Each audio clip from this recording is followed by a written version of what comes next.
से चलाएंगे। जैसे ये सब एरिया जो है, जैसे ये सब एरिया जो है आपका सारा माइनर व्हील है, आपको साइड का व्हील है, तो आप जनरली हमेशा एक बोलेंगे ना, हेवी टायर लेंगे। आप इसको फोटो खींच के रखेंगे या लिख कीजिए, ठीक है। तो आप लोग सवाल कीजिए, कोई भी सवाल हो, अगर हम जवाब नहीं दे पाएंगे तो हम आपको फिर आएंगे आके बताएंगे। दैट इज द लेयरिंग, या बिल्कुल लेयरिंग ये भी बहुत मैटर करता है। अब आपसे सवाल कर सकता है कस्टमर कि आप कौन सी कंपनी का टायर कर, जैसे आप जब प्रोडक्ट डील करते हो तो कुछ कस्टमर्स का स्पेसिफिकेशन होता है कि टायर कौन सा दीजिएगा, ब्रिजस्टोन दीजिएगा, हमारे दीजिएगा तो सीएट, क्योंकि कस्टमर किस फील्ड में चल रहा है और उसको किस तरह का सर्विस मिल रहा है, हमारे को जो सर्विस दे रहा है सीएट, तो वो रिकमेंड कर सकता है कि आप मेरे को टायर तो दे दो लेकिन मैं हमारी भी देना भैया, ऐसा नहीं सीएट अच्छा है, अच्छा से क्या करना है मेरे भाई, मेरा सर्विस ही नहीं मिल रहा है। 12.5 और 18 PR मैं पूरा विड्थ साइज कौन सा है 16 और 9.0 तो लेयर। आप जब इसको परत को काटोगे तो वो लेयर बाई लेयर निकलता है, वो हो गया प्लाई बेसिक कॉन्सेप्ट।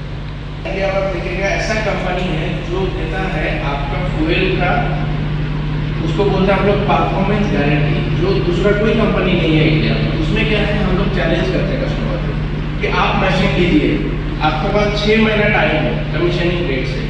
6 महीना में अगर आपको लगता है कि आपका मशीन, मतलब हमारा महिंद्रा का मशीन और सेम मॉडल का कोई भी कंपनी का आप ले लीजिए, कुछ मशीन से ज़्यादा तेल खा रहा है प्रोडक्टिविटी का अनुसार, तो हम लोग मशीन वापस ले लेंगे। आप जो पैसा में मशीन लिए तो वो पैसा दे देंगे, आपका डीजल खाएगा।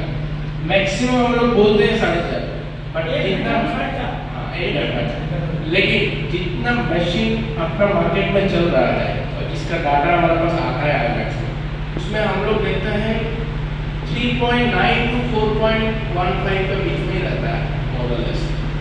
तो 4.5 कभी नहीं जाता है, हम लोग बोलते हैं ताकि 4.5 के ऊपर कभी नहीं जाएगा, बट जो हम लोग प्रैक्टिकली मिलता है 3.9 to 4.15 के बीच में मिलता है। बट एक चीज़ जो गलती करता है सेल्स इंजीनियर जो आता है, हमेशा याद रखिए कस्टमर को कभी भी मिसकम्युनिकेशन नहीं करना है। एक जो गलती करते हैं, कभी ये नहीं होता है कि 1450 से 1500 आरपीएम में बैक ऑपरेशन। हम लोग क्या करते हैं, कस्टमर को मशीन सेल करने के चक्कर में हम लोग गलत कमिटमेंट कर देता है जो आगे जाके घाव बन जाता है, वो नहीं करना है। कस्टमर को बोल देते हैं कि आपका 4.5 लीटर उससे ज़्यादा नहीं खाएगा। अब लोडर अपग्रेड कीजिएगा तो 4.5 से ज़्यादा तो खाएगा। अब लोडर ऑपरेशन में जेसीबी में देख लीजिए 7 साढ़े 7 लीटर डीजल खाता है आराम से, अपना खाता है 6 साढ़े 6 आराम से खाता है लोडर ऑपरेशन में। इवन आप बैंकों में लोगे तो एक छोड़ दिया कोई दिक्कत नहीं है, दूसरा मिल गया, दूसरा नहीं तीसरा मिल गया। ये कार ट्रैक्टर में ऐसा है कि आपने कुछ कमिटमेंट कर दिया, नहीं पूरा किया तो ठीक है, हम इस गांव में नहीं बेचेंगे, बगल वाले गांव में बेच लेंगे। बट कंस्ट्रक्शन इक्विपमेंट में क्या है, सारा कॉन्ट्रैक्टर अपने से जुड़ा होता है, मतलब कि उनका सोसाइटी ऐसा रहता है कि वो आपस में कनेक्टेड रहते हैं, तो उनको एक फील रहता है। और जब भी कोई आदमी कैसा कंस्ट्रक्शन का कोई मशीन खरीदता है ना, तो उसमें क्या रहता है कि वो अब हमसे जो सुनता है, वो जो सुनता है ये गाँव का रहता है, वो अपने 4 और दोस्तों से पूछता है कि हाँ क्या ये मशीन काम करेगी, देने में फायदा है या नहीं। तो वो चीज़ क्या है कि एक कस्टमर को हम अगर निगेटिव बना देते हैं मार्केट में, तो वो बैड मार्केटिंग करने लगता है, भाई दे रहा है। और ये अभी 12 प्राइस नहीं आता है, 16 नंबर आता है। बेसिकली अगर बात करें तो हमारा ट्रैक्टर वाला पार्ट कवर हो गया। इसके बाद में अगर बात करें कि ये जो हमारा बैक टू साइड है, बैक टू साइड में क्या, जैसा मैंने बताया था आपको, ये आर्म वाला पूरा फंक्शन, जिसमें ये बूम है वो जो लेफ्ट राइट कर सकता है, अप एंड डाउन कर सकता है। और जो आपका ये आर्म है वो इन एंड आउट कर सकता है, बाहर जा सकता है और अंदर आ सकता है। और ये जो आपकी बकेट है वो टर्न कर सकती है। तो इट मीन्स कि जो हमारा हाथ का जैसे मूवमेंट रहता है, सेम उस तरह मूवमेंट है। इसे हम बूम बोलते हैं। जो बड़ा वाला पार्ट है इसे बूम बोलते हैं। बूम को मोशन अप एंड डाउन करने के लिए ये हमारा बूम सिलेंडर होता है, और जो लेफ्ट एंड राइट बूम को करने के लिए ये हमारा यहाँ पे सिलेंडर लगा होता है। और इसे हम जो पॉइंट से टर्न करता है उसे हम स्विंग पॉइंट बोलते हैं, स्विंग आउट बोलते हैं। सेकेंड ये डिपर आर्म इसे बोलते हैं।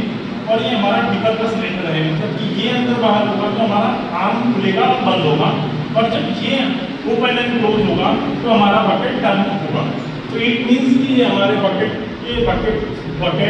डिपर और बूम है और उनके ये सिलेंडर्स हैं जिनके थ्रू हमारा ऑपरेशन होता है।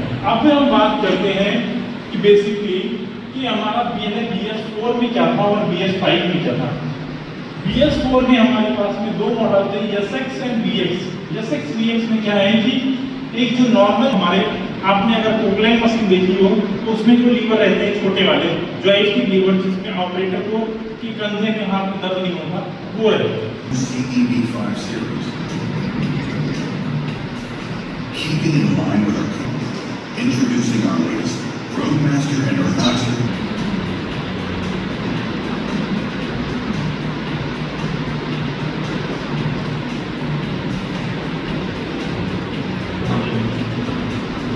Power pack hydraulics.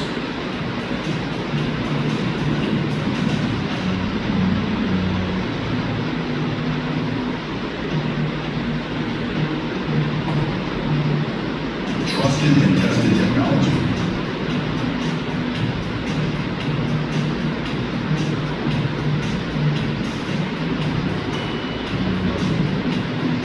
Robust machine with optimal performance.